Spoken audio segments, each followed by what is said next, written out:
To link Zelle to Bank of America, start by opening the Bank of America mobile banking app or visiting their website.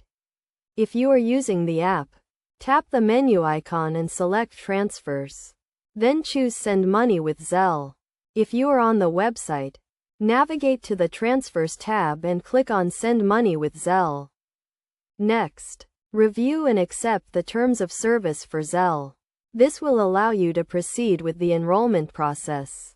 You will then be prompted to enroll in Zelle by verifying your mobile number or email address associated with your Bank of America account. Enter the verification code sent to your mobile device or email to confirm your identity. Once verified, you will be asked to create a U.S. Bank Zelle profile if you don't already have one. This profile will be used for all your Zelle transactions. To link your Bank of America account to Zelle, select the account you want to use for sending and receiving money. You can choose from your checking or savings accounts. Review the account information to ensure it is accurate and then confirm the link. After linking your account, you can start using Zelle to send and receive money. To send money, simply enter the recipient's mobile number or email address.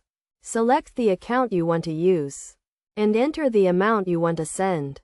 To receive money, ensure that your recipient has your mobile number or email address associated with your Zelle profile. It is essential to note that you must have a Bank of America checking or savings account to use Zelle, and the recipient must have a bank account in the United States. Additionally, be aware of the transaction limits and any applicable fees associated with using Zelle. By following these steps, you can easily link Zelle to your Bank of America account and start sending and receiving money quickly and securely. Always ensure to review the terms and conditions of Zelle and Bank of America to understand the services and any applicable fees.